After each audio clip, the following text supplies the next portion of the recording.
بدر میں بری طرح شکست کے بعد مکہ کے کافروں نے 3000 لوگوں کی فوج تیار کی اور مسلمانوں پر حملے کے لیے مکہ سے روانہ ہوئے۔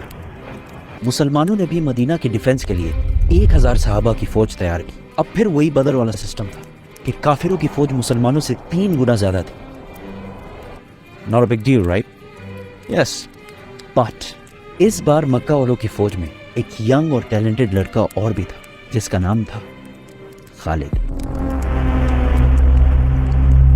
رسول اللہ صلی اللہ علیہ وسلم نے مدینہ کے اندر رہ کر لڑائی کرنے کا مشورہ دیا، لیکن زیادہ صحابہ نے کہا کہ مدینہ سے نکل کر اوپن ڈیزرٹ میں لڑائی کرنی چاہیے، اور رسول اللہ صلی اللہ علیہ وسلم نے اپنی رائے چھوڑ کر میجورٹی کی رائے مانی، اور مدینہ سے 1000 صحابہ لڑائی کے لیے روانہ ہوئے۔ رسول اللہ صلی اللہ علیہ وسلم نے اس فوج کو 3 گروپس میں ڈیوائیڈ کیا، مہاجرین، اوس اور خزرج۔ 1000 صحابہ میں سے صرف 100 کے پاس باڈی آرمر اور شیلڈز وغیرہ تھے، اور صرف 50 گھوڑے تھے۔ اس کے مقابلے میں 3000 مکہ کی فوج آ کر احد کے مقام پر رکی اور مسلمانوں کا انتظار کرنے لگی۔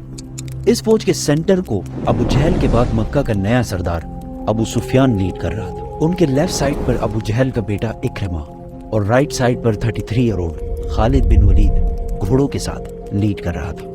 مکہ کے 3000 فوجیوں سے لڑنے کے لیے جب 1000 صحابہ احد پہنچے، عبداللہ بن ابی سب سے بڑا منافق نے کہا کہ ہم تو نہیں لڑیں گے بھائی، یہ تو خودکشی ہے۔ عبداللہ بن ابی اور اس کے 300 ساتھی مسلمانوں کی فوج سے الگ ہو گئے۔ یہ ایک پری پلانڈ سازش تھی یا جو بھی تھا۔ اب مسلمان صرف 700 رہ گئے اور ان کے سامنے 3000 کی فوج کھڑی تھی۔ رسول اللہ صلی اللہ علیہ وسلم نے 50 آرچرز تیر انداز اس پہاڑ کے اوپر بھیجے تاکہ مکہ والے پہاڑ کے پیچھے سے حملہ نہ کر سکیں، اور ان 50 لوگوں کو کلیئر آرڈر دے دیے کہ اگر تم دیکھو کہ مسلمان جنگ جیت چکے تم نے پہاڑ سے نہیں اترنا، اور اگر تم دیکھو کہ مسلمان ہار گئے اور پرندے ان کے جسموں کا گوشت کھا رہے تب بھی تم نے اپنی جگہ سے نہیں ہلنا۔ کافروں کی فوج سے ایک بندہ سامنے آیا اور مسلمانوں کو چیلنج کیا۔ حضرت علی نے جا کے پھر اس کا بھائی سامنے آیا اور حضرت حمزہ نے اس کو بھی ختم کر دیا۔ پھر وہاں سے آتے گئے اور مسلمان ساروں کو مارتے رہے۔ اسی کے ساتھ دونوں فوجوں نے حملہ کر دیا۔ پہلے لڑائی تھوڑی سخت ہوئی، لیکن آہستہ آہستہ صحابہ ان کو کرش کرتے گئے اور مکہ والے حوصلہ ہارنے لگے، اور تھوڑی سی لڑائی کے بعد بدر کی طرح میدان سے بھاگنے لگے۔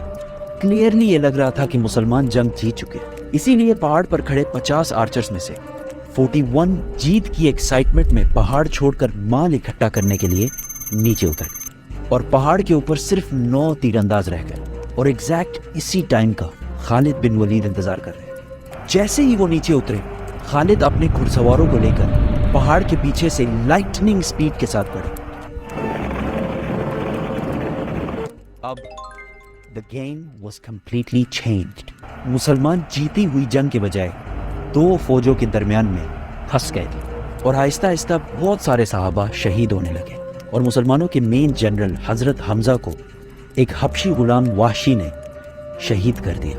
and to make it even worse، دونوں فوجوں سے لڑنے کے دوران وہاں ایک افواہ پھیل گئی کہ محمد صلی اللہ علیہ وسلم کو بھی شہید کر دیا گیا، اور یہ افواہ اس لیے پھیلی کہ جب خالد بن ولید پہاڑ کے پیچھے سے حملہ کر رہے تھے تو ان کے ایک گروپ نے محمد صلی اللہ علیہ وسلم کے کیمپ پر حملہ کر دیا، اور اس ٹائم وہاں پر رسول اللہ کی پروٹیکشن کے لیے صرف 9 لوگ موجود تھے۔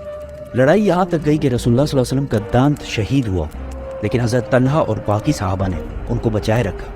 9 ڈیفینڈرز میں سے 7 جب شہید ہوئے تو کافروں کو لگا کہ انہوں نے رسول اللہ کو بھی شہید کر دیا، کیونکہ انہوں نے مصعب بن عمیر کو شہید کیا تھا، جن کی صورت رسول اللہ صلی اللہ علیہ وسلم سے بہت ملتی جلتی تھی۔ اتنے میں مسلمانوں کی فوج کسی طرح وہاں سے نکل کر پیچھے ہٹی اور رسول اللہ صلی اللہ علیہ وسلم کو پروٹیکٹ کر کے پہاڑ کے اوپر لے گئی، اور پہاڑ کے اوپر دوبارہ فارمیشن بنائی اور لڑائی کے لیے بالکل ریڈی ہو گئی۔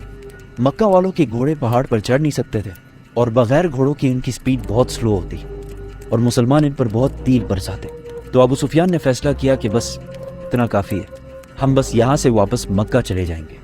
جانے سے پہلے ابو سفیان نے حضرت عمر سے پوچھا کہ کیا ہم نے محمد کو قتل کر لیا ہے؟ تو حضرت عمر نے کہا کہ نہیں، وہ بالکل ٹھیک ہے، اور یہ جو تم کہہ رہے ہو وہ سن رہے ہیں۔ اس پر ابو سفیان کو بہت غصہ آیا، کیونکہ انہوں نے یہ جنگ اس لیے کی تھی کہ محمد کو شہید کیا جائے اور مدینہ پر قبضہ کیا جائے، لیکن ان میں سے کوئی بھی آبجیکٹو پورا نہیں ہوا، اور وہ واپس چلا گیا۔ تاریخ میں بہت سارے ہسٹورینز اس جنگ کو مسلمانوں کی ایبسولوٹ شکست کہتے ہیں، لیکن کچھ ہسٹورینز ایسے بھی ہیں جو کہتے ہیں کہ یس مسلمانوں کو بہت نقصان ہوا لیکن قریش کا کوئی بھی آبجیکٹو پورا نہیں ہوا. اس جنگ سے مسلمانوں کو بہت نقصان ہوا لیکن ایک چیز مسلمانوں نے اس سے سیکھی کہ جنگ کے دوران کبھی بھی اپنے لیڈر کے آرڈر کے خلاف نہیں جانا. اور پھر آنے والے سالوں میں بڑے بڑے سپر پاورز کے ساتھ ان کی لڑائی میں کبھی بھی مسلمانوں نے کسی بھی لیڈر کی خلاف ورزی نہیں کی. مکہ کی فوج واپس تو چلی گئی لیکن اس بار ابو سفیان نے پورے عرب سے 10,000 کی فوج جمع کر کے مسلمانوں پر حملے کی تیاری شروع کر دی.